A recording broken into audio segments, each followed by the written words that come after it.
Welcome back with a smiling face. Links to previous episodes are given in the video description, so don't forget to like, subscribe and share the video. Before I could reject him. Episode 9. Lucian. I was sitting in yet conference with the task force. Betas from several packs were giving out their reports regarding the rogues. I ran background checks on those rogues. One of them was an escaped convict, another one was a local gang member. Most of them were human delinquents who disappeared a few months back. No one knows what happened to them. Since they were criminals, the police didn't bother looking for them. However, they somehow turned and formed this rogue group. Damon said. So all of these were turned wolves? I asked. No, a few were naturally born rogues wolves who joined them. However, they were also given some DNA-altering drugs to increase their speed, agility etc. This was worrying. A genetically enhanced army of rogues would be hard to counter. This was worse than expected. Seems like someone is experimenting. Though it's failing. Daniel said with a smirk. All eyes turned towards him, expectantly. Explain, Rick asked. A few days ago, we captured some rogues alive. Regardless of what we did, they didn't open their mouths. They didn't reveal anything about their leader. However, we noticed a strange phenomenon. The Rouges turned back into humans. What? There was suddenly an uproar. How is that possible? I asked. Well, that was surprising for us as well. We noticed that the rogues were getting weaker, and losing their power slowly. We took their blood samples and sent them to a biotechnologist for testing. These turned humans are unstable. Daniel paused. My pack doctor can explain better. He nodded at the man sitting next to him. The man stood up and bowed.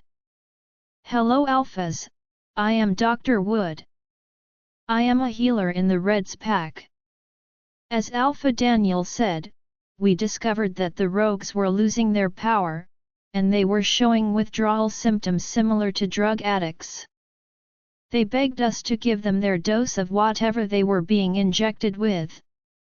We ran a few tests and noticed a strange phenomenon.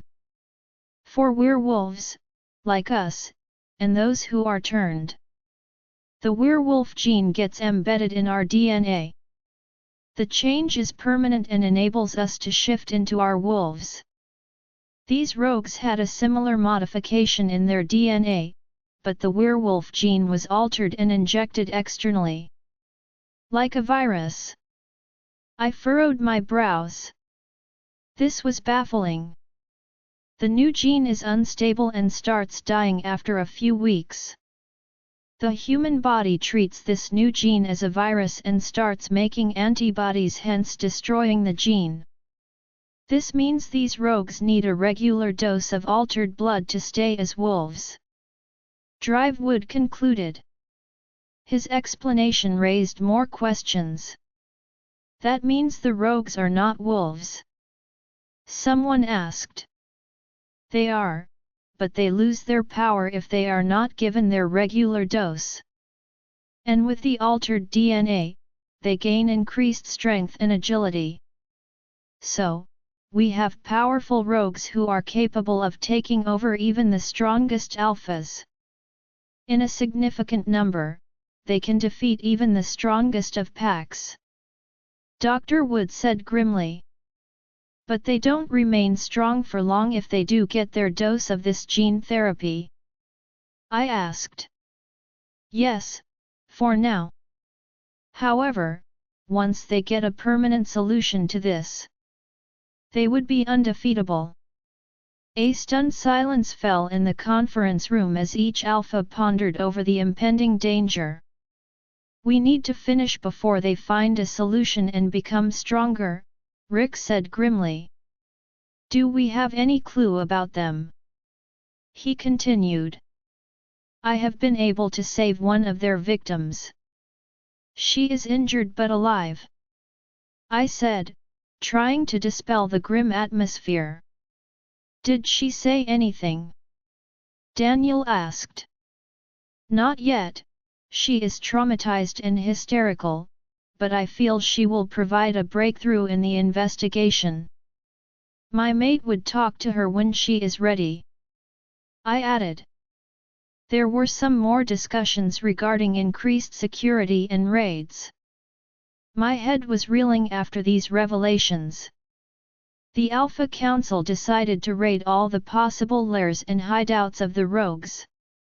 My team of computer experts were now busy tracking down the identity of our nemesis. Presently they could try to trace him through the registration number of the vehicles found near the pack. The Alphas had all agreed to move in a synchronized raid. After finalizing the strategies of the operation, I left for home. Alice, is that all, Max? Or do you need additional information? I spoke into the webcam. I think I can work with this, Max, my human assistant responded. When are you returning to work? I will be working remotely for some time, Max, hope that's fine. I gave a cryptic answer. Of course. See you then. I was forbidden to leave the campus.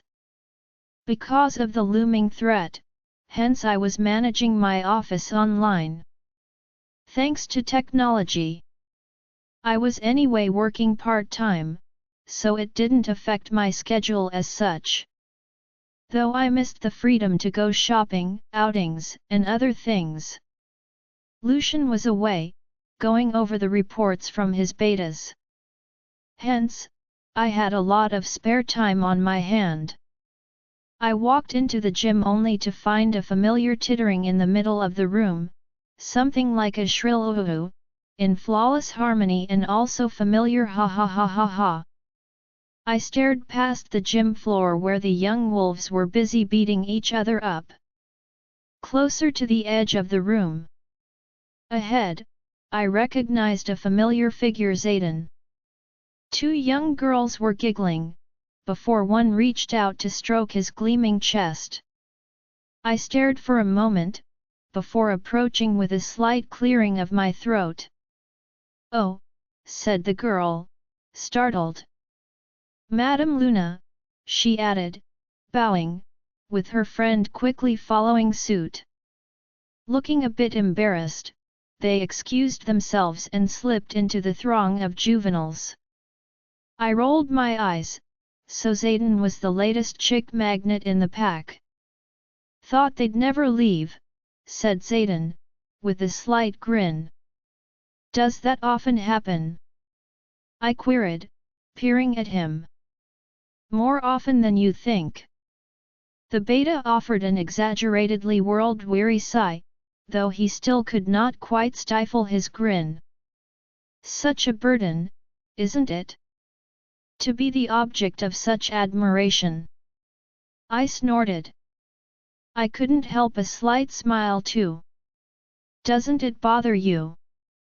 Zayden replied. It depends.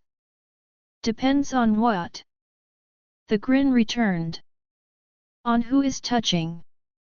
I put a quick hand to my mouth, to hide my laughter. I should apologize, Zayden added. My brows only knit together more. For what? He pointed out. You and Alpha had a confrontation because of me. Oh, that. Don't worry, it's all sorted out, I replied, slightly blushing, recalling Lucian and my morning tryst. He paused, bowing a little in my direction. Thank you for helping me, by the way, he said. Wasn't sure if you would, to be honest. I waved off this gratitude.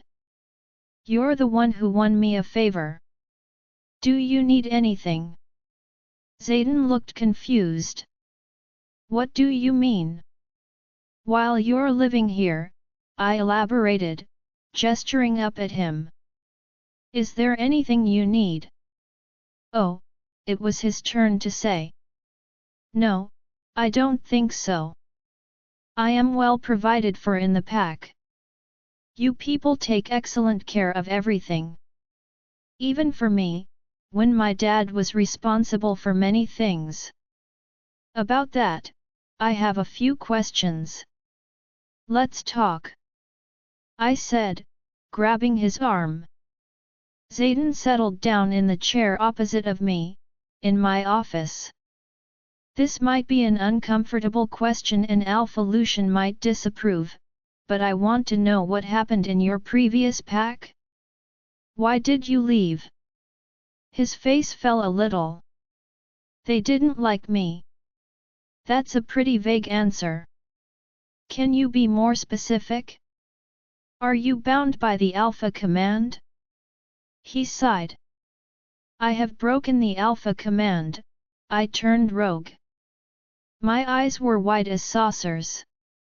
Wow! What made you do so? The Grey Mountain Pack, that is my old pack. It's not like here. They are set in old ways and don't welcome everyone. I was accepted because my grandmother was part of the pack. Was it due to your parents? I asked cautiously. No. They didn't care about it. They are just not very kind towards orphans.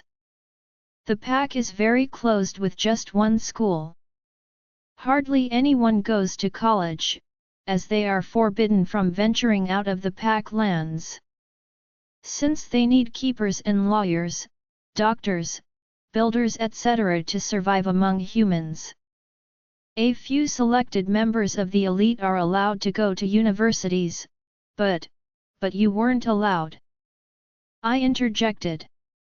He nodded. After my grandmother died, I had no support, and they didn't even treat me like a beta. I was assigned to work with Omegas, wasn't provided with any beta training. So, I left, he said softly. My sympathy for him had increased by a few notches. But I had a few more questions for him. I wondered if he knew anything about the people involved in my father's demise. I decided to take my chance. Alice, if my questions are uncomfortable, you can choose not to answer, I said, trying to be pleasant. Zayden smiled back at me, looking curious. I lost my dad about 15 years ago in the War. Many people were involved in it. Most of them are dead now. But the war happened because of me. I never stopped blaming myself for it. I paused. I guess I am rambling. What I mean is, you don't feel a shred of resentment towards Lucian for executing your parents? I said quickly in one breath. Some things can't be helped, they went against the pack, got punished. I was lucky that I was spared. Not all alphas are so benevolent to keep a traitor's son alive, he replied, with a loose roll of his shoulders. What do you expect me to do? Take revenge, I thought, but thought better of voicing it aloud. I couldn't even tell if Zayden was being serious. Despite my kindness towards him, I was not going to ignore my sixth sense as I did for Savannah.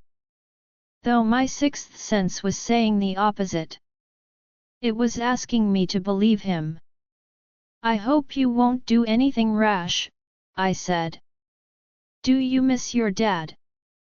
He suddenly asked. I nodded. What do you miss about him? Just him being with me, him comforting me when I used to be sad. Playing football, me, Rick, and I. Just doing dad things. I replied. So, You miss him because you have good memories of him. Yes, I do. I have some excellent memories of him and my mother. I was tearing up now.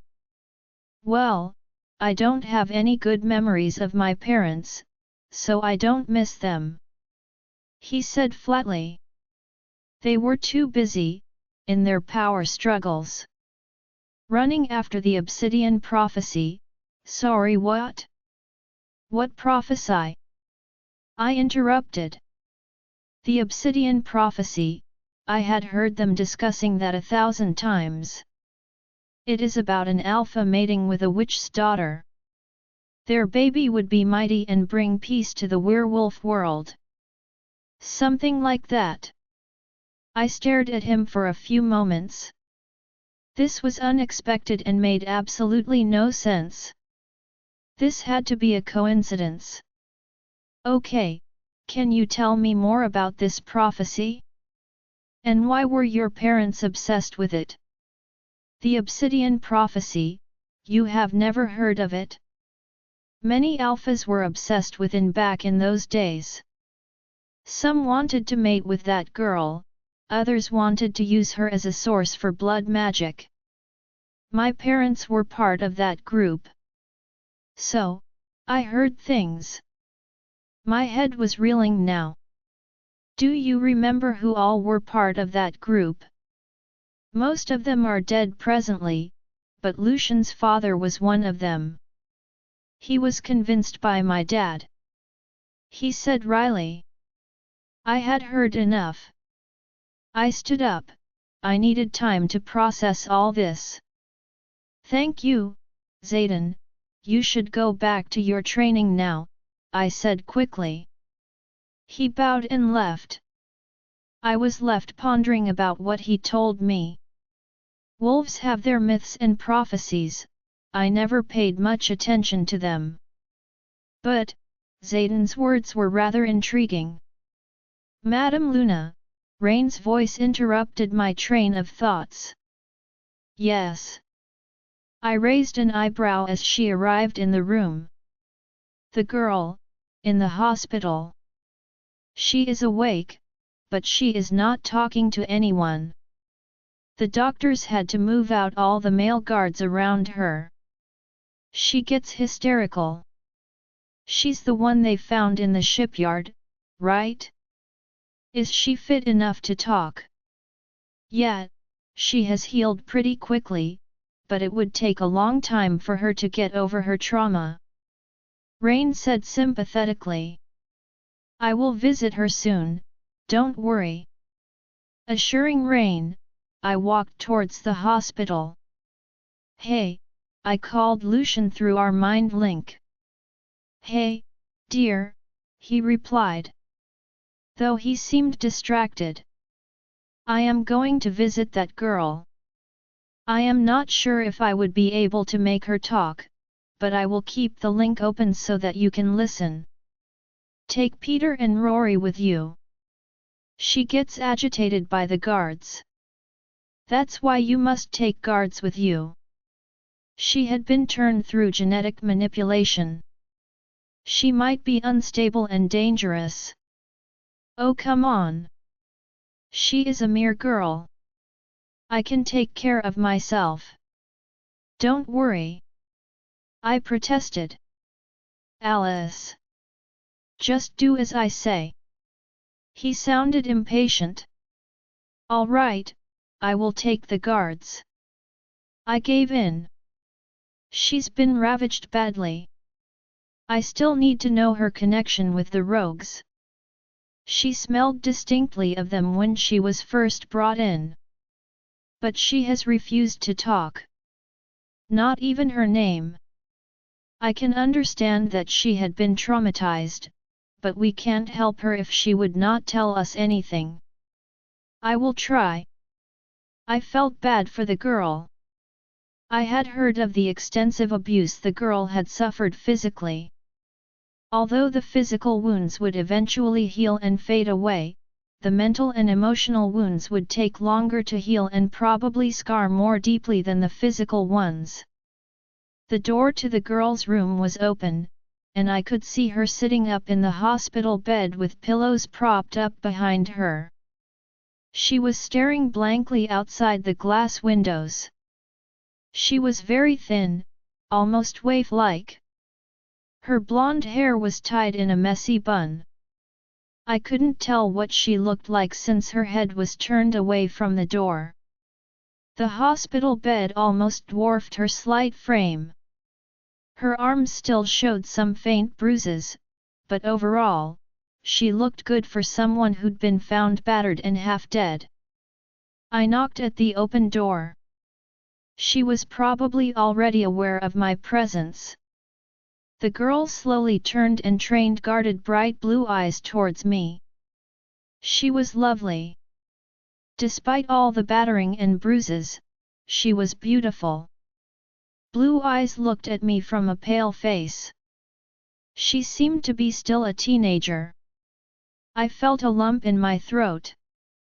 Her face looked so innocent and young, but her eyes were full of torment and pain. The girl blinked and immediately turned away. "Hello there," I took a couple of steps into the room. "I'm Alice, I am the Luna of this pack," I smiled gently. The girl looked at me, then at the two men behind me. The flare of panic in her eyes was instant. The sour smell of fear lingered in the room. "Would you like them to leave? I just want to talk with you for a little. Would that be fine?" I gave a reassuring smile and pointed at Peter and Rory. The girl nodded her head and trained her eyes on the men. "Go. Leave me with her. I'll be fine," I urged the guards. "As you wish, Madame Luna. We'll be right outside the door," Peter answered. Nodding their heads at girl, they walked out and stationed themselves right outside.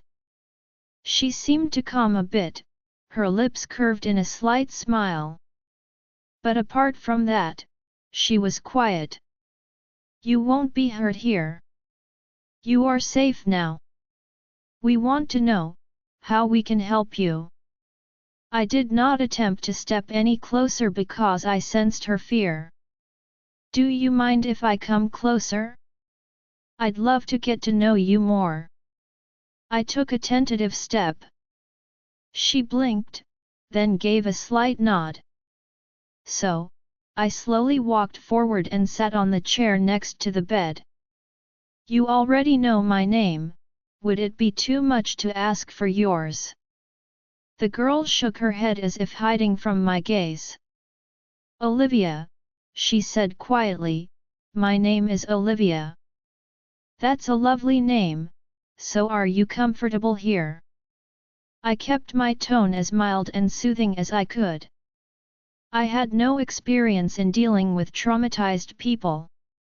But I knew was that their experiences would leave them broken and fearful for some time. I had read somewhere that it helped some victims to share their painful experiences. It would be painful for sure, but ultimately helpful in healing her. Hoping that presenting myself as an ally and friend would encourage the young woman to open up. "You are also like them?"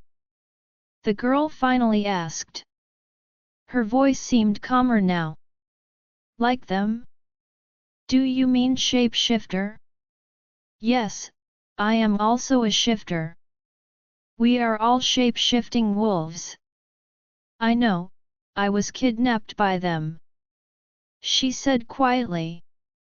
"I am sorry for what happened to you. Would you like to discuss it?" The fear was back and tears flowed from her eyes. "Why are you being nice to me? Why not just kill me or experiment on me?"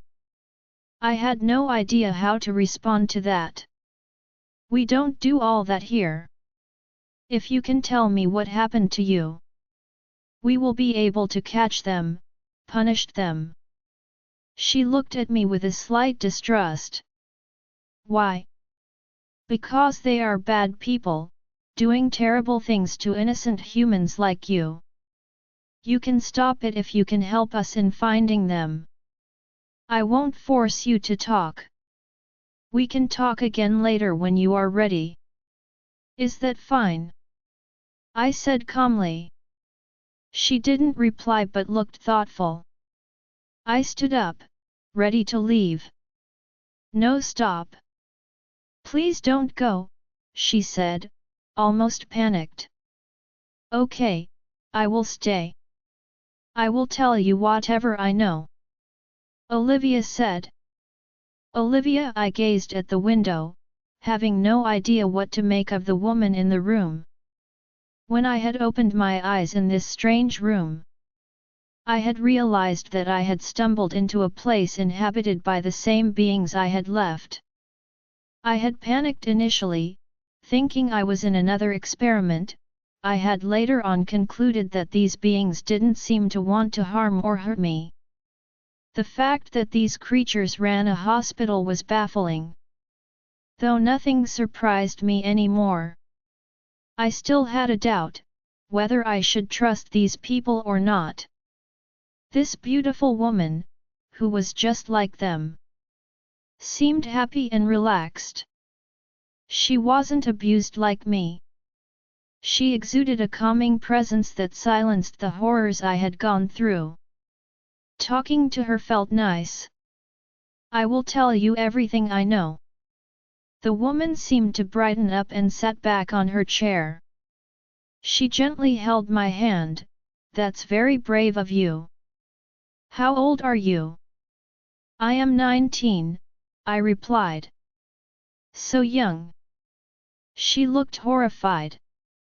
I am so sorry you had to go through such horrors at such a young age. How can I help you? The way she said, it seemed earnest. Can you kill them for me? I said. Her gaze turned steely. Yes, I promise you. They will go through worse, each one of them would suffer a fate worse than death. I smiled.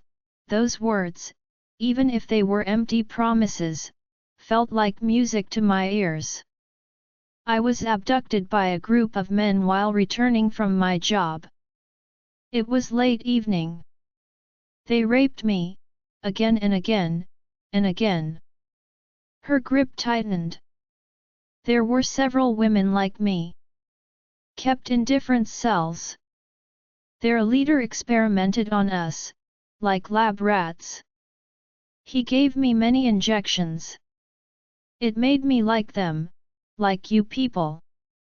Begging for mercy was useless. They violated us in every possible way. Every day, I paused, my body broke out into a cold sweat at those memories. You can stop if you want, she said. No, I want to get over with it, I replied. They were trying to make us pregnant, I think. I heard some of them talking, but none of us got pregnant, thank God for that.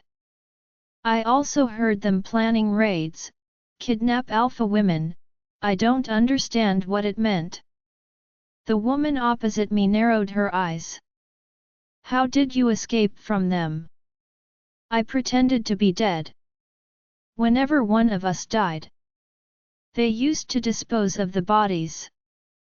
I don't know where they were going to throw me, but I took my chance. When the girl in my cell died, I switched with her body and lay down instead of her. They are not very bright. They didn't care whom they were throwing. I had passed out in the boot of the car.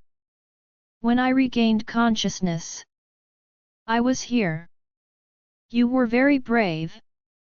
Can you tell me more about their leader? And where they kept you?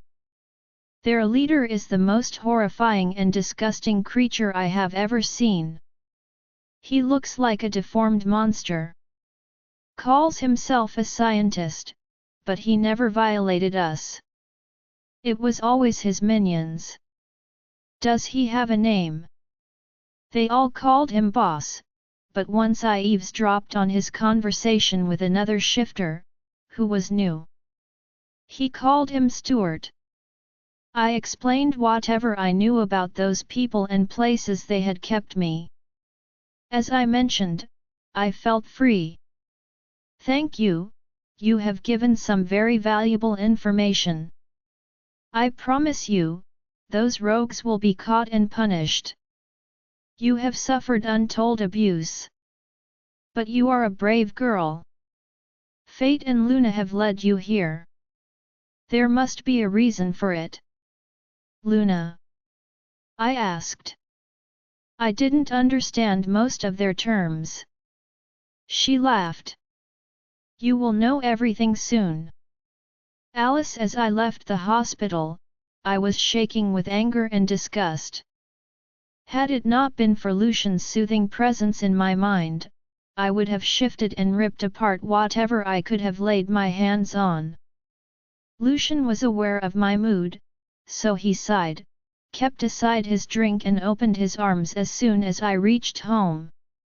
I immediately walked to him, looped my arms around his waist, and sniffed deeply, taking comfort in his warmth. He hugged me close, resting his chin on top of my head. I briefly closed my eyes and thanked Luna once again for my mate. Then I broke the hug, took the glass of whiskey and finished it in one swig. I relished the burn of the alcohol as it traveled down my throat to my stomach. It washed away the sick feeling that had been in me since I had talked to Olivia. I wished I could easily erase the awful image left in my psyche. More? He asked, with an amused smile. I nodded. He made me another drink, which was chugged down with equal enthusiasm. Should I make another? He smiled once I was done with the third one. No, that's enough, too bad we can't get drunk, I mumbled. Our alcohol tolerance is pretty high. You can if you have the entire barrel of it. I can arrange it. He chuckled. Nah. I think I am good. Come here, he held up his arms again, which I melted in gladly. Thank you for making Olivia talk, I preferred not to burden you with the ugliness of it, he rasped. I smiled as I nuzzled his chest. No need for thanks. It's my job as your mate to help in whatever way I can. You are not alone anymore, Lucian. For better or worse, we are stuck together. I'm here to share your burden, however ugly it might be. I lifted my hand and caressed his jaw. With a tired smile, he captured my hand and kissed each knuckle. You truly are a gift from Luna. He said tenderly, I love you, Alice. I love you too, Lucian. I stood on tiptoes and laid a gentle kiss on his lips. The kiss lingered only for a moment as we took comfort from each other. So, tell me all about your horrible day. I pulled Lucian onto a comfy chair and made him sit down. He had been busy at the conference with the other alphas all this while and had arrived just an hour ago. It wasn't that bad, he leaned and sank deeply into the cushion. Sitting next to him, I watched quietly as he breathed in deep and slowly released the tension from his body along with his breath. I need to know what is going on, Lucian. I want to be prepared for whatever this is that is coming our way. I know. His green eyes looked deeply into mine. Regret and a touch of hesitancy showed in his face. Sitting up from his seat, he faced me fully. Taking both my hands, he said, whatever is approaching us, it's bad. Whoever is leading these rogues is demented. Not only does he think he's some sort of scientist, but all evidence also points to the idea that he is attempting to raise his army of shifters. They are stronger than an average alpha. No wonder I had trouble fighting with those rogues. I am feeling bad for Olivia and others like her. I have promised her that those rogues will be severely punished, I murmured. Your promise will be fulfilled. Such a demented person doesn't deserve to live.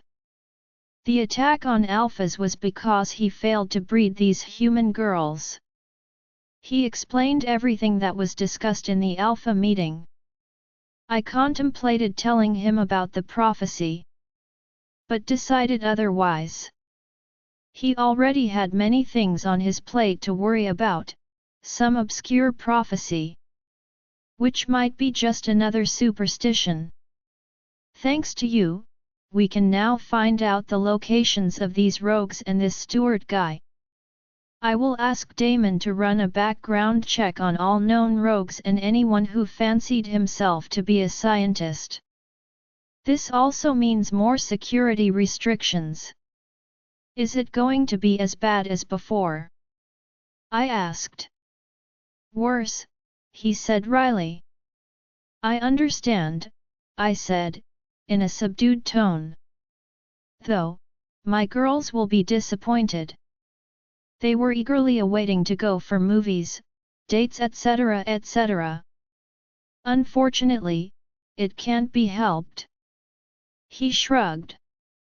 Alice, I was looking at the disappointed faces of several juveniles after I had relayed the sad news that they could do none of the things they had planned. Will we at least have a pack run? One of the girls asked, while coyly eyeing Zayden. How about the pack barbecue? We can't cancel that. Another one voiced. I rolled my eyes and silently cursed Eliza for leaving me with these hormonally charged teenagers. I am not sure about that. But I will confirm with the Alpha. Now, get back to your training. Once, the kids were busy. I had a choice. I could either visit Olivia and see how she was doing or check about the prophecy in the pack library. I wasn't sure what I was looking for, but possibly, there would be something in the old archives. I decided to visit the library. It was a cool autumn day, and the leaves from the oak trees on the grounds littered the ground. It was one of those days when it just felt like the clouds could open up at any moment, and soak everything below. Lucian was away for his Alpha Council meeting, which seemed to be happening a lot lately. I had never been to the Crimson Shadows Pack Library. It was huge. Not all packs could maintain an archive. Constant displacement and pack war made it difficult to maintain an archive. Only the most powerful and oldest of packs were able to keep their records or archives. Looking at some dusty manuscripts, they could be 100s of years old. Madame Luna, an old man aged around 50, bowed to me. What brings you here? I knew him, he was a teacher in the pack's school. Mr. Sullivan, I was looking for some information. Didn't expect you to see here. I am part-time in charge of the archives. History fascinates me. He smiled. Excellent. Then perhaps you are the correct person to ask about prophecies. I smiled pleasantly.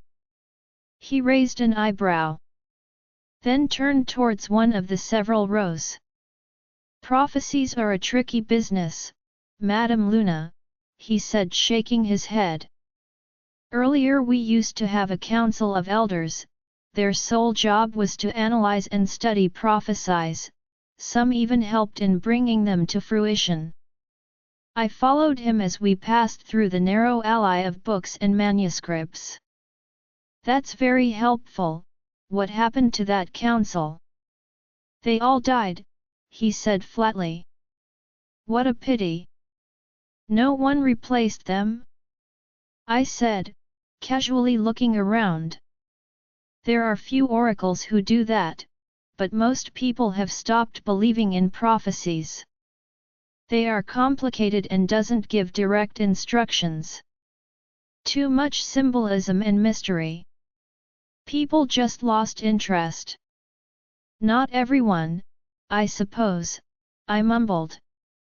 And here we are, Mr. Sullivan said. In front of me stood a rack of books and parchments which looked at least 100 years old.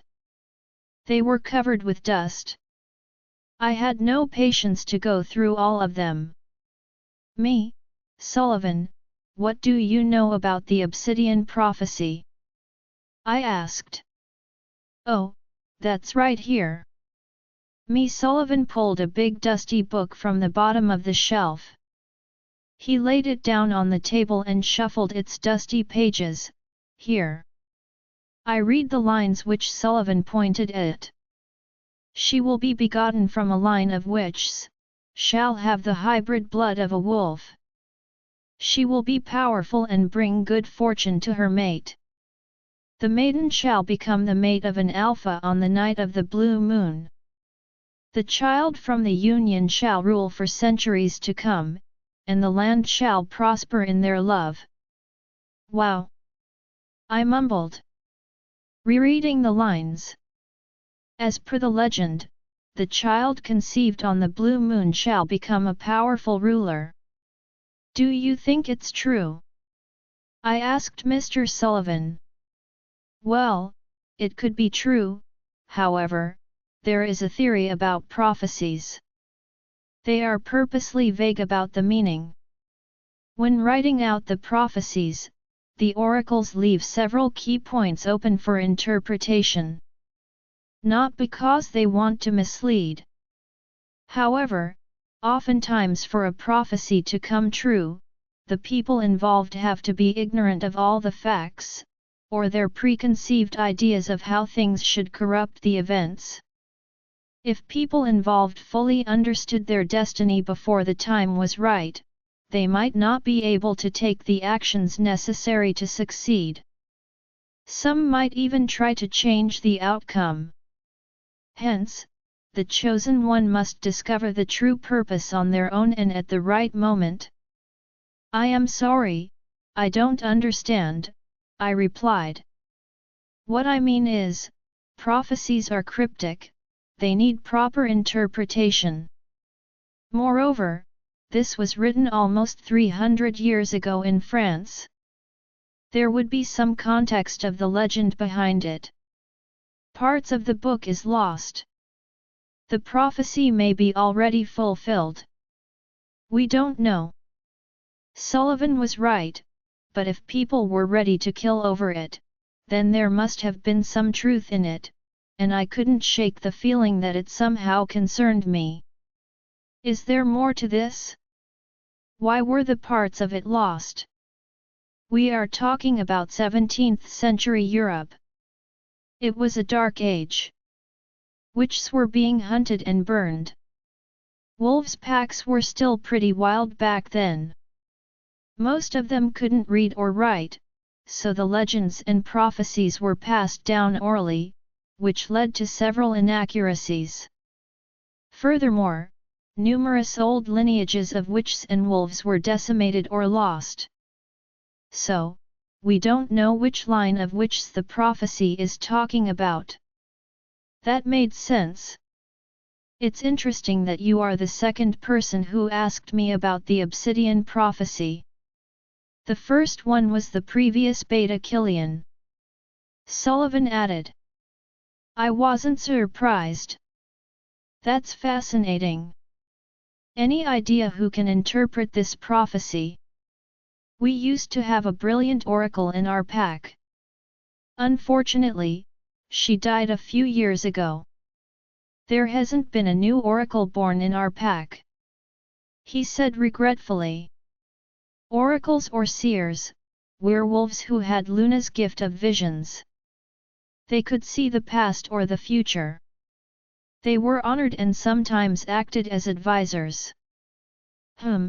that's very unfortunate. Thank you, Mr. Sullivan.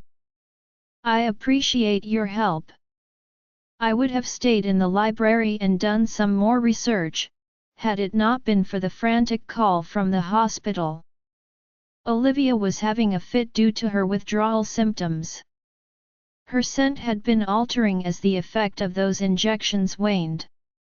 I walked into her room smiling and bearing heavenly-smelling paper bags of food in one hand and a cup holder with 2 tall covered tumblers in the other.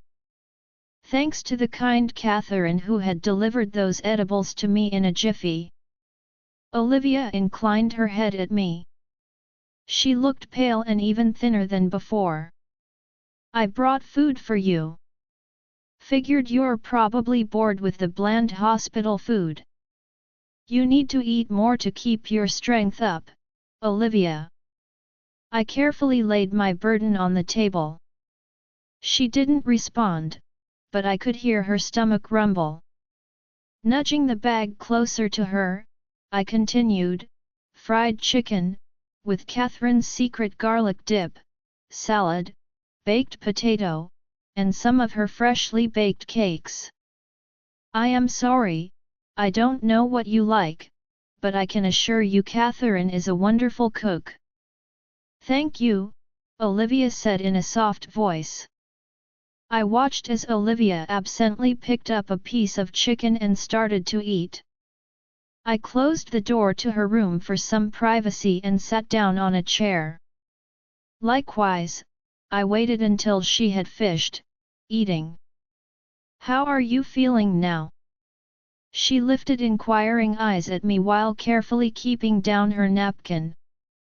I am fine, ma'am. I wanted to ask you something. Sure. When can I leave? You people have done a lot for me. I want to avoid being a burden anymore. I need to get back to my life. I stared at her for a few seconds. Likewise, I had no idea how to break this to her. I am afraid you will have to stay here, Olivia. You can't leave, please hear me out. I said as the fear and panic returned in those blue eyes. You're not the same anymore, Olivia, you are a shifter now. Though not a full shifter, but you have changed. You can feel it too, right? I am sorry, but leaving is not an option anymore. Why? Why can't you just leave me alone? I never wanted to be a part of all this. I swear I would never tell anyone anything. I just want to get back to my old life. She pleaded. We werewolves have a saying that, whenever a human stumbles upon us, it's the gods Luna guiding them to us because he or she is fated to become one of us. We are not all monsters, Olivia. I know you have been through worse, but I can assure you not all wolves are bad. She still looked suspicious. If you are okay, I can take you around. You can live with other unmated girls and do whatever you like. You can resume your studies or work. I will help you. I gave a reassuring smile. I wish I would have died. She sighed, tears spilling from her eyes. I sighed. It was going to be a long day. Lucian, we are getting reports from several packs, who were attacked. They had recently isolated themselves from the communities. Rick said, with a grim face. Few packs were in the isolation for years. They had ceased all outside communications, including business exchanges, or the simple passing of information. Their alphas didn't show up to council meetings and their lands were sealed against any wolf entering. We only came across them when they faced a severe rogue attack. Like the one we had faced many months ago. How bad is it?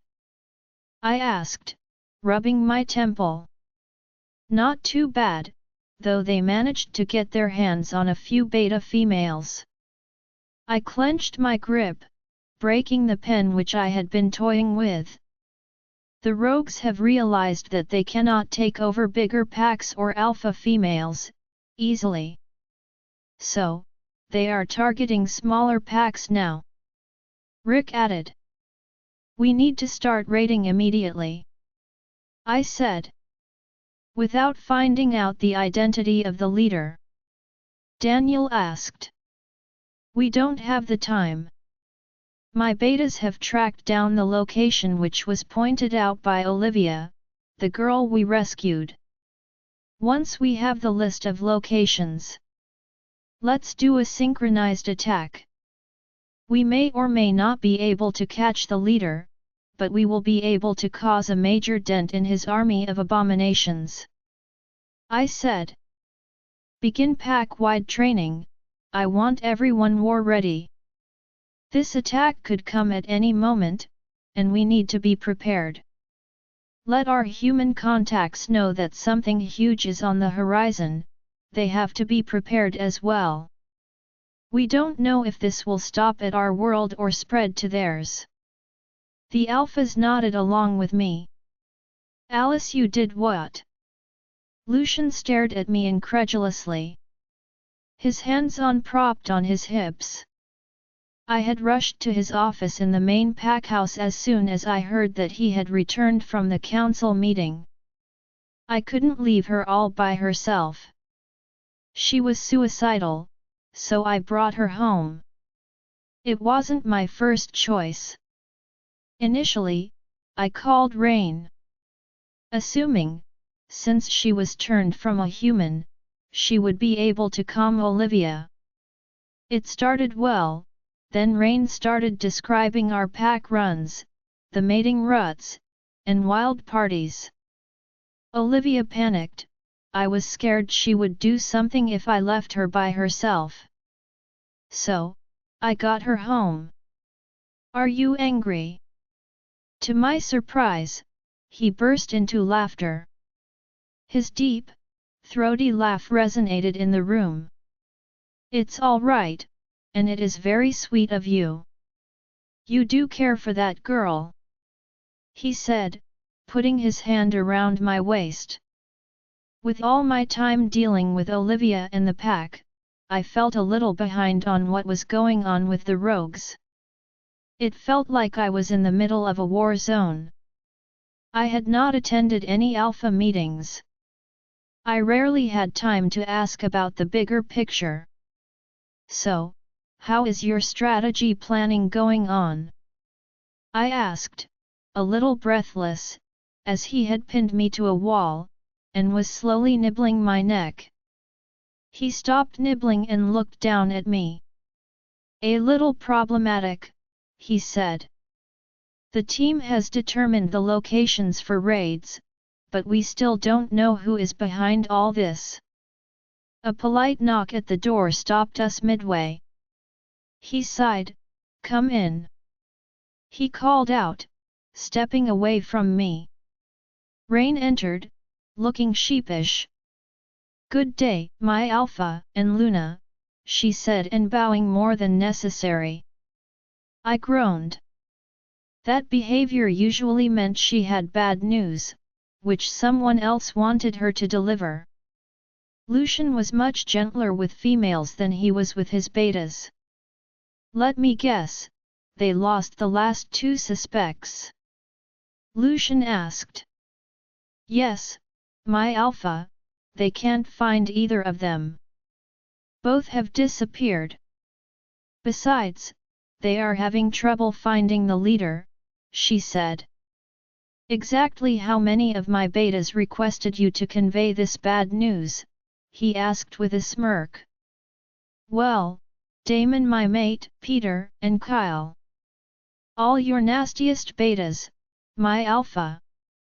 They agreed it would be safer to send me, rather than face you, themselves. I must be terrifying, don't you think, sir?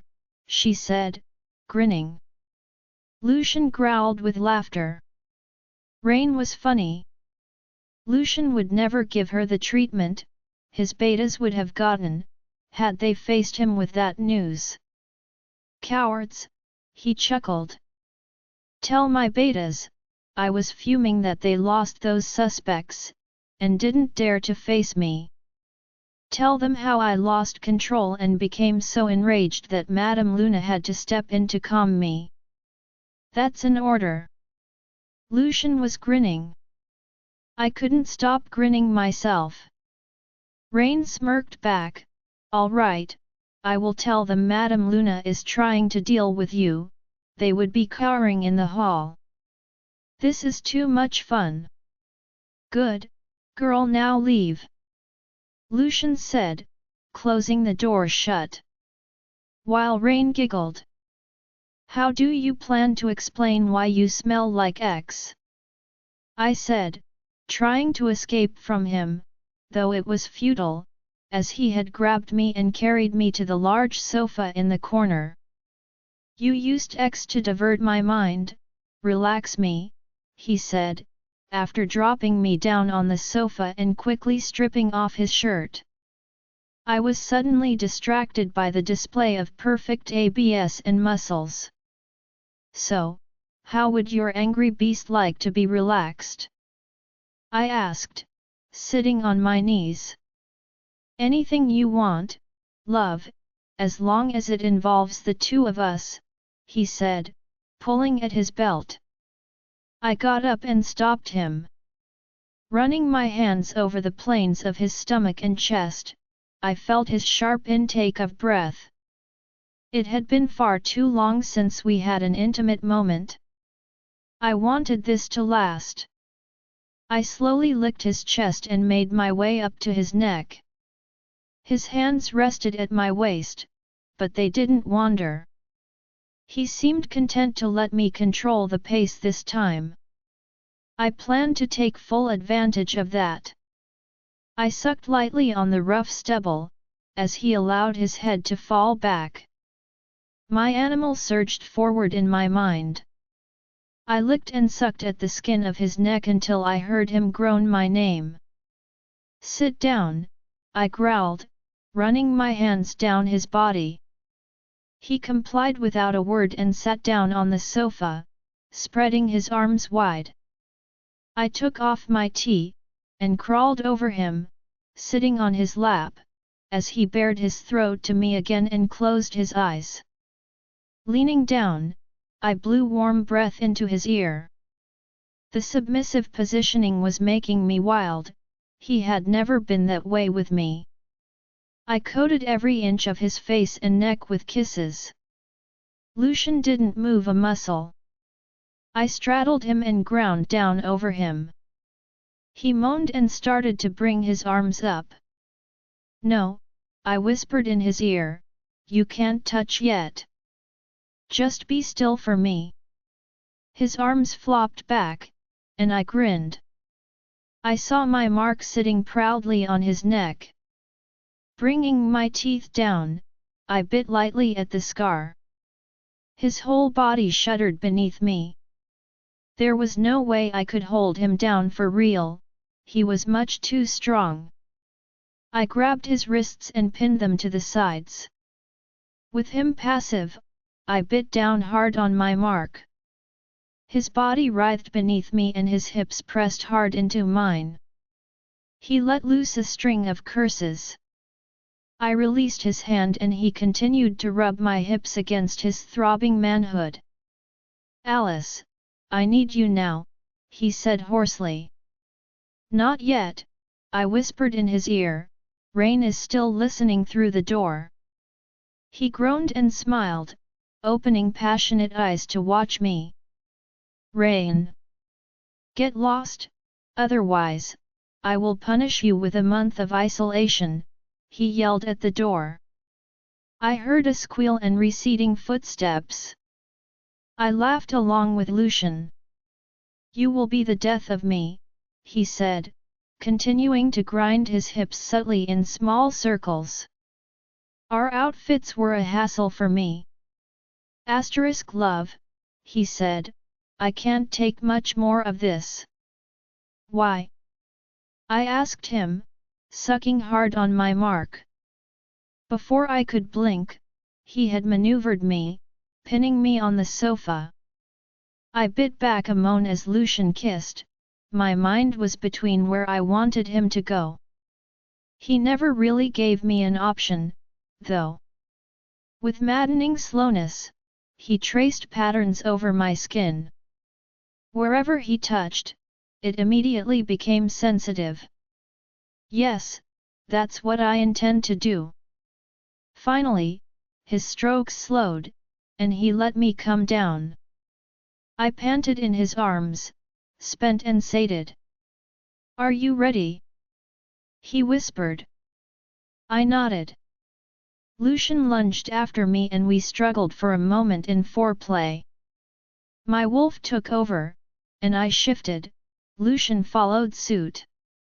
We tussled, each seeking to subdue the other, but it was a draw. My wolf wanted to run out, she wanted to play chase. So, I bolted from under him. But Lucian had me pinned to the wall before I made it. My chest was crushed against the wall. He held my claws immobile on either side of me. I struggled, still wanting to get out, but Lucian brought his jaws down around the scruff of my neck. "No, mate," he ordered, "you will submit, and let me have my way." I agreed with him but still fought back on the principle.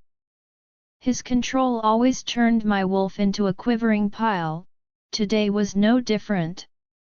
I melted against the wall and pressed my buttocks into his straining erection. My wolf wanted Lucian, but she wanted him in the woods. I felt her sink back into my mind, opting to let the humans play if we were going to be indoors. Lucian turned me and held my hands immobile above my head. "Wrap your legs around my waist," he demanded. I did as he asked, and he slipped into me with a push. Once he released my hands, I wrapped my arms around him and held on. His big hands went down to grasp my buttocks, practically pounding me into the wall. Leaning over me, he put his teeth over his mark. The stimulation made my body twitch and I moaned. When he ground his teeth there, I could feel him stimulating me everywhere.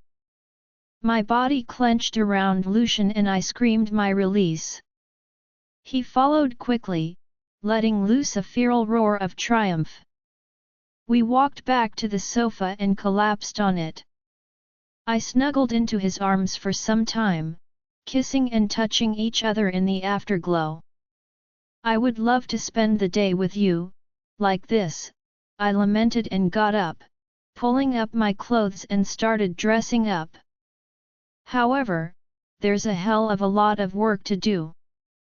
Will you let me know what you and the council have been up to? I don't wish to be separated from you today, I have another council meeting in an hour.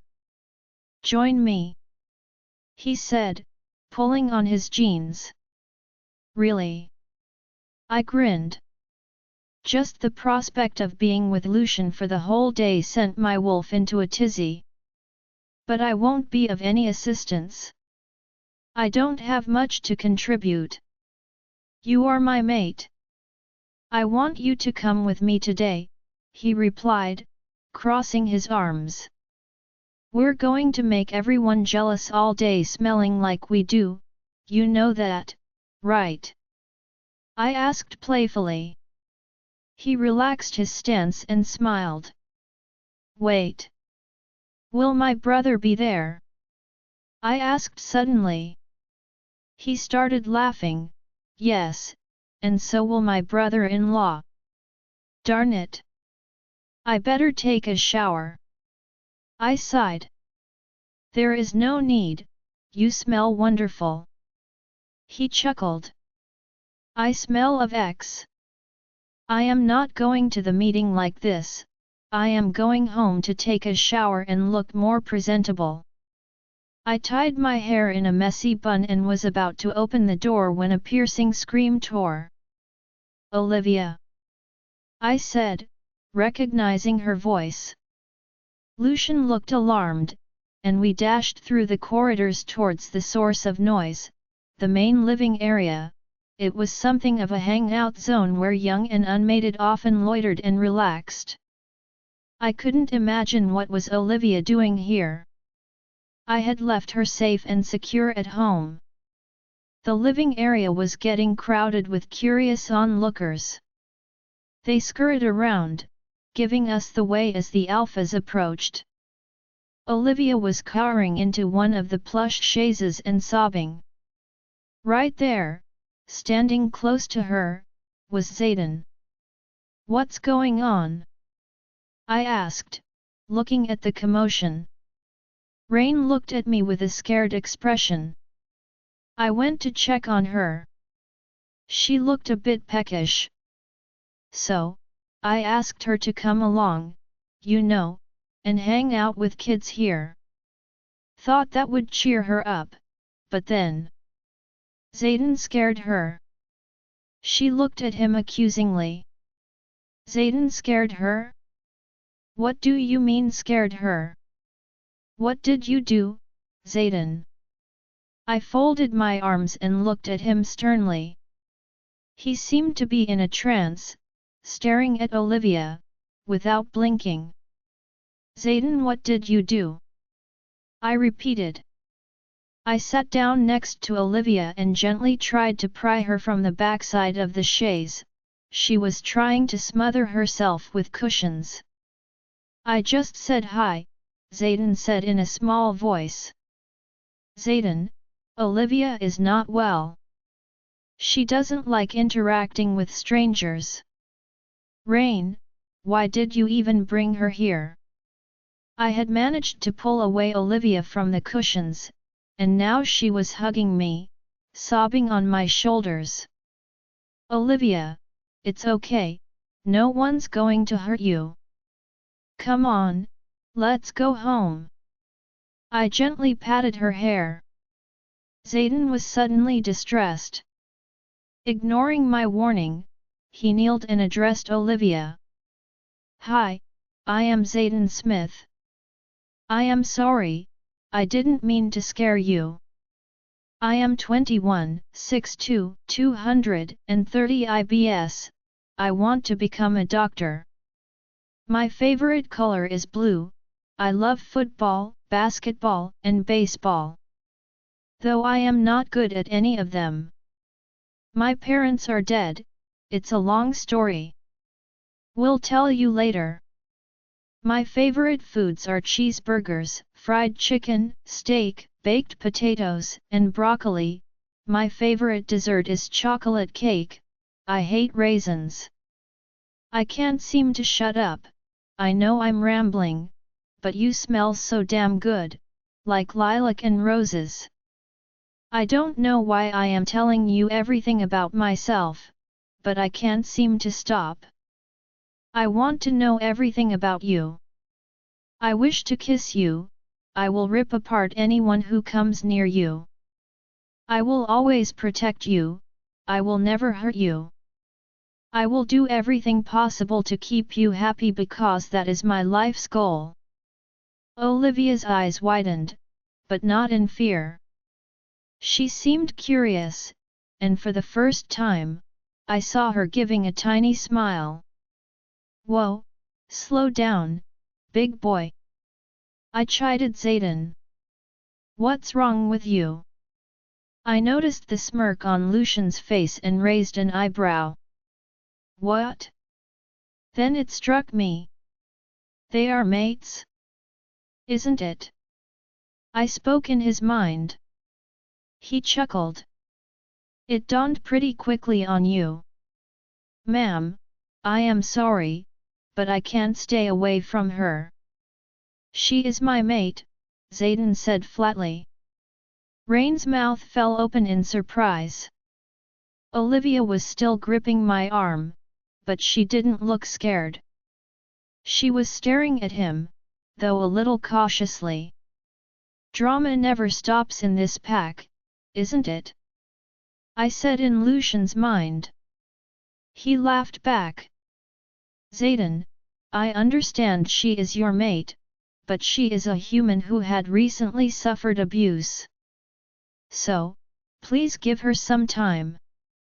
Lucian stepped in, trying to calm Zayden, who looked agitated enough to rip apart anyone who came near Olivia. Who hurt her? I will rip their throats out. Zayden fumed. His eyes glowed and he almost shifted. Zayden, I command you to calm down, Lucian said in his alpha tone. Zayden panted, he struggled to control himself, then bowed his head in submission. His blue eyes turned towards Olivia again. I smiled and leaned back to observe their interaction. The rest of the people standing around were doing the same. Did you mean that you want to protect me and make me happy? You're not going to force me to do things I'm not ready for? Olivia asked. His eyes widened. She talked to me, he mumbled in awe. I would never do anything which will cause you pain or to hurt you in any way. I have realized you are my mate. Nothing I do in my life will be more important to me. He said smiling. He means it. Remember those things I explained to you about mates? He is your mate. You feel it too, don't you? I asked her. Olivia blushed a little, she seemed calmer now. Zayden, would you like to sit next to Olivia? He nodded eagerly. I turned towards Olivia. She nodded too. Olivia, hi. The tall, blonde, and devastatingly handsome guy said to me, as he sat opposite to me.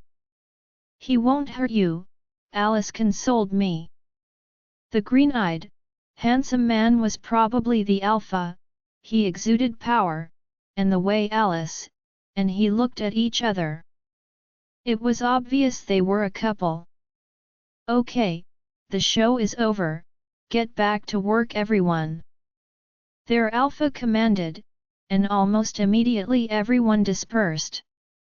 My heart was pounding hard, I couldn't stand the sight of men, but Zayden wasn't scary. He seemed genuinely nice, just like the others here. What is wrong with me? Why am I so nervous around this man? I yelled at myself internally. Hi, I answered back. What is your name? Olivia Volpe, I replied softly. Olivia, that's the loveliest name I have ever heard. He replied, still staring at me oddly. Really? Statistically, it's the most common name in the US, I blurted out. Alice snorted. Is it? Well, it's the most beautiful and unique name for me. Zayden smiled. Do you feel scared or threatened, Olivia? I will ask Zayden to back off if you don't feel comfortable. The alpha said to me. No, he can stay, I replied. For some strange reason I liked his presence. Great. Now that you two are friends, is it fine if I can leave you here with Rain? I have some important work to do, but I can stay if you wish. Alice said to me. I will be fine, I am sorry for creating a ruckus, I said sheepishly. It's okay, Rain, please don't say anything stupid, and Zayden stopped gawking at her like a creep. Alice admonished them. Do not touch her unless she permits. If I hear about you overstepping the boundaries, I will forbid you from seeing her, their alpha commanded to Zayden. Yes, sir. Zayden bowed. Alice squeezed my hand affectionately and then left with her partner. I turned back towards Zayden, who was now smiling. Great. He is your mate, you know what that means. Rain said. That he likes me, I said, trying not to blush. I couldn't understand why a man like Zayden would like a girl like me. He was so handsome. I noticed almost everyone was fit and good-looking. Alice and her man were the most striking ones. I was the damaged one here. It's much more than that. When Damon had declared me his mate, I thought he was some creep trying to get into my pants. Which he eventually did, Rain giggled. Because he was so hot. But your mate is not just your physical companion. He is your soulmate, your other half. He would love you, and protect you. You should eat more, Zayden whispered, passing me a muffin. The food will help you get stronger. I took the muffin. So all of you have mates? I asked. Most of us do. Finding our mates is the objective of all wolves. They are a gift from our goddess Luna. How do you know I am your mate? I asked Zayden. My wolf said so. Our wolves choose our mates. Right now, he is super excited and wants to claim you. But we will take it slow, like really slow. Zayden said. The mention of his beast filled me with dread. Every so often I woke up at night in a cold sweat. I saw their shapes in the dark. I could barely stand the touch of any man. I will never hurt you and will kill anyone who tries to hurt you. Trust me. He gave a reassuring smile. I wanted to trust him. Don't worry, you will realize it eventually. We all did. It's hard to resist the mate pull. Even our Luna couldn't resist. No matter how much she tried to run away from our alpha. Rain stated, giggling. I had realized she giggled a lot. Alice didn't like your alpha? But why? He seems nice, and he is so good looking. I was surprised. Even Zayden looked surprised. Oh. Their mating was pretty interesting. It's a pack legend. I'll tell you all about it. It's story time, children. Rain replied, rubbing her hands gleefully. Alice, stop worrying, Alice.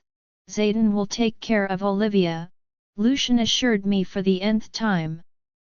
We were about to reach Jade Moon Pack. Now I knew why Lucian wanted me to join him. The Alpha meeting was happening here, so I would be able to meet my brother, Emma, and family. He had sensed that I was overwhelmed by the pack responsibilities. His gesture touched me. I know, but Olivia is not ready for a relationship. She is skittish around men. It's not just any man. Zayden is her mate. She cannot hide away from men her entire life. He will help her come out of her trauma and heal her. What? Lucian said when he noticed my smirk. I didn't know you thought so highly of him. You do like him. I smiled mischievously. This has nothing to do with my like or dislike. That's what mates do. Zayden is her mate, he will protect her. Lucian said flatly, though a smile played at the corner of his lips. Aw, come on, you do love him a little bit? My darling coconut. Coconut. Lucian looked at me baffled. Hard outside, soft inside, this is how you are, my darling mate. You might be harsh on that kid, but deep inside you do love him. I grinned at him. If you keep fluttering your eyelashes, sometimes else might become hard as well. He said mischievously. I burst into peals of laughter. I loved him when he acted naughtily. The meeting had been scheduled for 5 o'clock. That would give me enough time to catch up with Emma and Linda, so we headed over to Rick's house. So far, his sitting room was filled with Emma and Bobby, the Betas Jacksons, Linda and Rick, Daniel and Lenora, Lucian and me. We discussed how Lenora and Linda survived the rogue attacks. Linda was still shaken by that. Not being a natural-born wolf. The rogue attack was still a new thing for her. No one knew how long this was going to last. Questions no one had any answers to because it was all so new. Emma was cradling her daughter Aria in her arms when I asked about Aunt Flora. Oh well. She is back, just not living in the pack. Rick wouldn't allow her vampire boyfriend into the pack. The wolves would get agitated. What? Did she get a vampire boyfriend? When did that happen? I asked. Soon after her ghost boyfriend passed on to the afterlife, she started dating some count, Emma replied, rolling her eyes. Oh. Is that count from England? He owned the estate next to her. Pretty decent fellow. He is safe. Not like other vampires. Yeah, but it's hard to convince the whole pack who hate vampires. So, she is living in the city. You must call her. Must say your aunt has a quirky taste in men. She laughed. Yeah, the previous boyfriend was a dead guy, this one is also dead but with a functional body. It's quite an improvement. I joked. Emma and I giggled. Then I remembered the prophecy.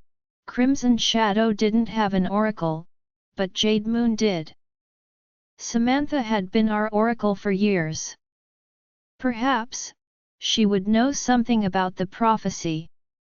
An hour later, I was sitting facing the 20 alphas, while they discussed attack plans and strategies. Most of which flew over my head. When they started a discussion about the leader, Stuart, that caught my attention. This Stuart fellow claims to be a scientist, right? Lucian nodded. Well, then he must be having an advanced degree in biotechnology, or something similar. I reckon a rogue wouldn't go around experimenting. They would just bite humans to turn them. I said. You have a point, Rick said. It's possible this rogue is not a wolf at all, but a human who knows about us.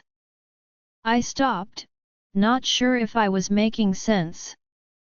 Keep talking, you are making sense, Lucian reassured me. You should check on all the keepers, their contacts. Someone with an advanced degree, like a PhD. There won't be many wolves with such degrees who turned rogue. You might catch this, Stuart. I finished. There was pin-drop silence in the conference room, and I contemplated if I had said something stupid. Your mate is not just beautiful, she is also smart. One elderly alpha said, finally. I felt Lucian's hand snake around my waist, possessively. Of course. That's why she is my Luna. He said, making me blush. I was glad the meeting was finally over. I rushed to meet Samantha. She lived a few houses away from Rick's. Samantha was around 50 but thanks to our slow aging she looked 30. I found her in her garden tending to flowers. Hey, Alice. It's good to see you. I had a feeling you would come to see me. Samantha said, wiping her hands. Hi Samantha, I am good, hope you are well. I wanted to talk to you about a certain prophecy. I said. The Obsidian Prophecy. Samantha smiled. I was dumbfounded, though she was an oracle. What else was I expecting? Yes, how do you? Never mind. Can you tell me something about it? I asked. Sure, come in. It caused a lot of trouble in the past. I followed her. Alice, I realized I had never actually been inside Samantha's home. It was tastefully decorated with several artifacts which looked like hundreds of years old. It was like entering Ripley's Believe It or Not museum without the morbid stuff like mummies or shrinking skulls. I sank into the plush chaise and Samantha sat opposite to me. So, how much do you know about the obsidian prophecy? Samantha asked, folding her hands daintily in her lap. I did some research about it back in my PAX archive. It says that a hybrid will mate with an alpha.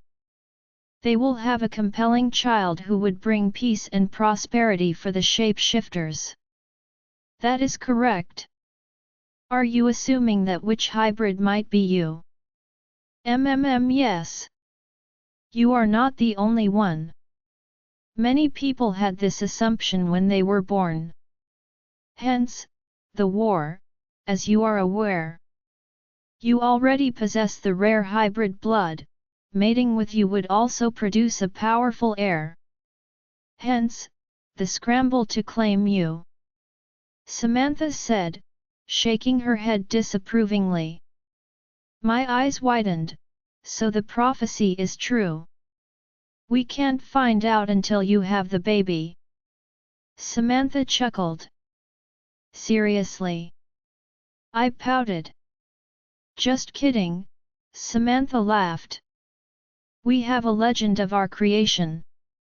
Our kind was cursed by Zeus. He cursed King Lycaon and his sons to turn into the first werewolves. Goddess Luna pitied us. She blessed us to become a perfect blending of animal and human, having dual character but existing in harmony in one body and a single soul. Each pack was given an alpha who would lead on behalf of Luna. Believing that we would be able to exist in peace together, she left the alphas to rule as they saw fit. Soon enough, petty jealousy and power struggles ensued. Peace was finally shattered when we allowed our animal sides to take charge and began raiding, pillaging, and warring among one another. Luna was greatly saddened at the state of her children, so for a while, she turned her back on us. So what happened then?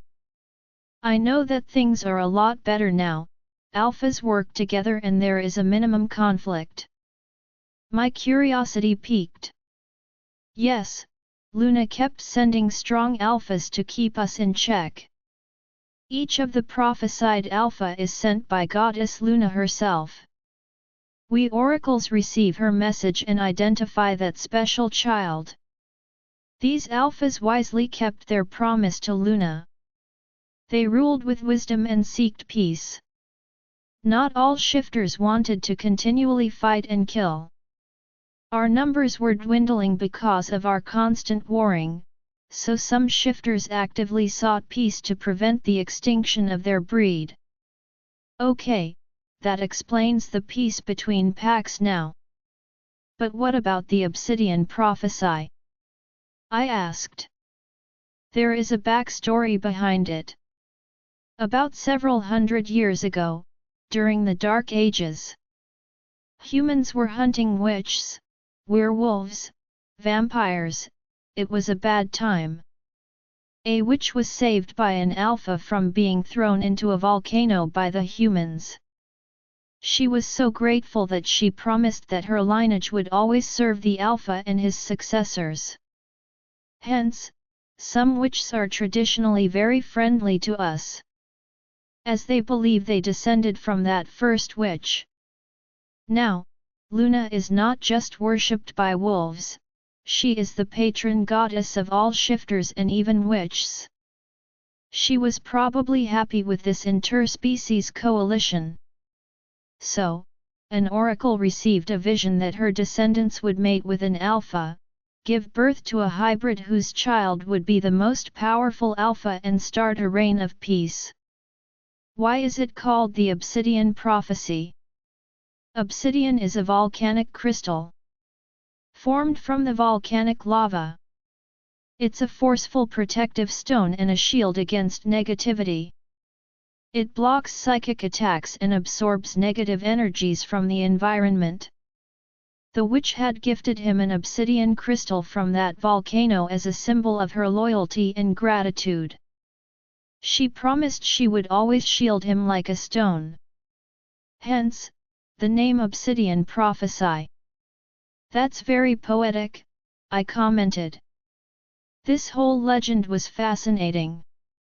Then what happened? Then the lineage was lost, people moved to the new continent and the prophecy was forgotten until someone dug it out from old records. They reinterpreted the prophecy and started searching for someone who would fit the bill, you. I was silent for several moments. So? Is the prophecy true? I was shaking now. It was just too surreal. Honestly, no one knows, you are not the first hybrid. Although rare, but wolves have mated with witches in the past. Moreover, there is the second part of the prophecy, which says that the alpha will be marked. He will carry the mark of Luna. A triangle within a circle. The symbol of Luna. Like a tattoo. A birthmark, dear. I am pretty confident that Lucian doesn't have any such birthmark. I have seen every inch of him. I said, relieved. Honestly, I preferred not to carry a special baby. Samantha smiled. Not Lucian. The child will have that mark. Oh. I was speechless. So, there is a chance that the prophecy might concern me. Yes, hence they wanted you, and not just for your hybrid blood. But there is also a chance that the prophecy doesn't involve me. It's a 50-50. Did my dad know? Does Rick know?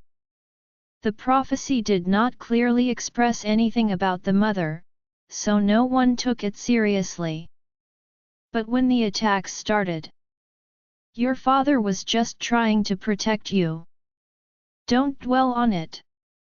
If your child does turn out to be the chosen one, that would be great.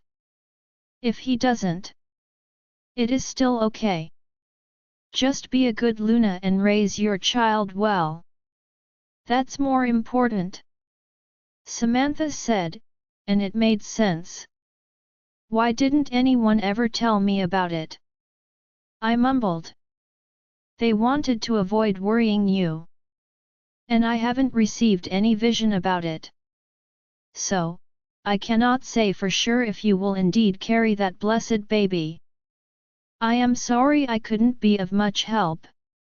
Samantha, you were a great help. I said, holding her hand, thank you, and you are right. I should not dwell on it. If Samantha was right about me carrying the prophesied baby, then my pregnancy would herald a time of true peace for the shifters.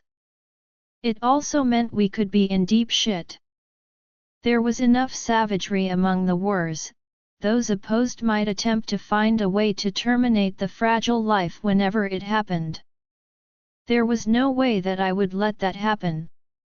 I recalled another detail. Samantha, I remember the prophecy also said the baby would be conceived on a blue moon. I won't be in heat at that time. Samantha laughed.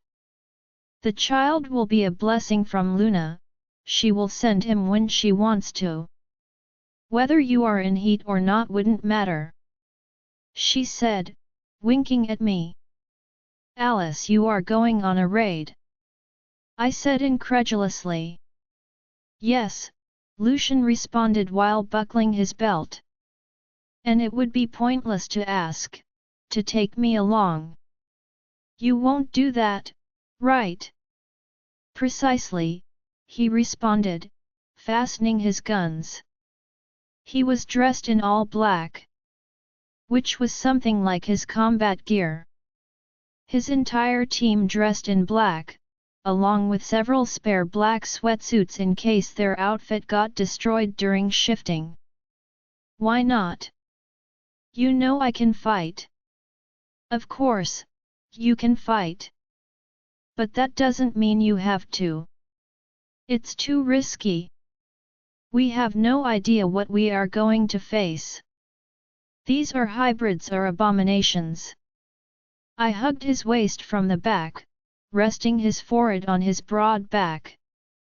You have no idea how anxious I feel when you go on these raids. Last time, I couldn't speak further as the memories of almost losing Lucian engulfed me. He placed his hand on mine. I am not going alone, it's a planned attack with a team. You have nothing to worry about. Anyway, did you see who just walked in? He smirked, peering out from the window. Curious, I followed his gaze. We were in our home, and I could see the garden entrance through the bedroom window. Walking in through the main gate was Zayden and Olivia. They were walking side by side like two school kids on their first day of high school. Olivia looked happy. For someone who couldn't stand the sight of men, going for a walk with her mate all by herself was a big step. Whoa! When did that happen? He came around asking for my permission to take her for a walk. I allowed it if she was okay with it. She seemed quite keen. Lucian grinned. We are quite a matchmaker, aren't we? I joked. Matches are made by Luna, we are just facilitating it. Come on, let's scare the kids. Lucian grabbed my hand and took me down to the living area. Zayden and Olivia were standing at the entrance, talking. Hello there, what took you so long? Lucian said in a firm voice. The smile vanished from Zayden's face, and I couldn't help rolling my eyes. I said only 30 minutes. It's 40 minutes already. Lucian continued. I am sorry, sir. I will be more careful next time. Zayden fumbled. Who said there would be the next time? Lucian replied, folding his arms. Enough, Lucian, he is already scared out of his wits, I interrupted. I walked up to Olivia, who was looking at the proceedings with a scared expression. I am thrilled to see you both getting along, please don't mind my mate. He gets carried away sometimes. So, how was your walk? It was nice, Madame Luna. I made sure to keep a comfortable distance. Zayden beamed. I have another request, Alpha. He looked at Lucian. Lucian raised an eyebrow. Sure, shoot off. May I join you for the raid? I have promised Olivia that I would kill every rogue who has hurt her.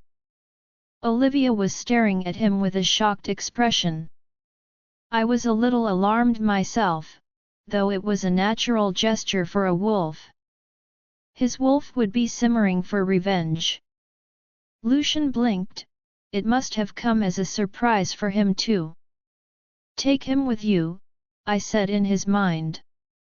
Can you fight? Lucian asked. I wouldn't have survived in my previous pack if I didn't fight. I am also a sharpshooter. Zayden added. Excellent. Run to the armory, Damon will be there. Gear up, we are leaving in the next 10 minutes. Lucian commanded. Zayden's eyes lit up like the boy who had been suddenly bestowed with an early birthday gift. Yes, sir. He beamed. Happy now? Lucian spoke in my mind. You're the best, thank you, I replied. Lucian didn't fulfill Zayden's wish just because of me. As an alpha, he knew that wolves needed to show their strength and ability to protect their mates. It would ensure that Zayden would get approval from other pack members and make it easy for him to assimilate. He was a good alpha. Lucian, the wretched ramshackle house glowed in the moonlight. It might have been a large homestead, but neglect and nature took their toll on the property. The house, or what was left of it, stood almost fully covered with creepers, thick weeds, and small trees. Several sections of the roof had caved in, and one side had a large, gaping hole. It had some mismatched pillars added to the front, probably by a previous owner, to make it look like a plantation house. However, the veranda was rotting, just like the rest of the house. Those pillars could barely hold up the precariously attached roof. The place looked abandoned. With the barn and surrounding overgrown with vegetation, as dilapidated as the house. A human would give it a pass. However, for werewolves, the unmistakable stench of evil that permeated the location and the worn trail in the tall grass indicated it was inhabited by the rogues. I waited at the edge of the forest as the betas and enforcers got into position. The scouts had counted at least 10 different rogues loitering in the past 2 hours before us getting into position. We moved stealthily and quietly. The occasional call of the nocturnal birds and animals foraging in the forest were the only sounds to pierce the otherwise silent night. I waited for the signal to swarm the place and commence our attack. The strong metallic smell of human blood was worrying. The scents carried by the slight breeze confirmed that the rogues held female humans. I prayed that the human women were alive to be rescued. We had the advantage of the element of surprise. Our strategy made sure that we approached the isolated house downwind, to avoid getting sniffed out by the rogues. The rogue might try to kill all the human prisoners in case they got wind of an attack. I looked up. Above, Peter and Damon were perched on a tree branch. Zayden was camouflaged and ready with powerful rifles to pick out rogues who might try to flee. Damon gave a thumbs up. Once ready, we swarmed the building. Most had already shifted to hybrid form, preparing for the battle. As I dashed inside, I encountered 2 rogues immediately after entering the house. I dispatched them quickly with a slash of my claws, severing their jugular. They fell with a spray of blood. I ran down the rickety stairs that led to the basement of the house. It was empty and dark as night, but it was not a deterrent for us, who could see clearly in the dark. A narrow tunnel was dug on one of the basement walls on the far left of the room. Sniffing the air, and tracking the stench of unwashed bodies, I signaled my betas to follow. Soon enough, after rounding a corner, the tunnel branched into 2. The smell of humans was stronger on the left, mixed with the faint scent of the rogues, while the stench of rogues came from their right.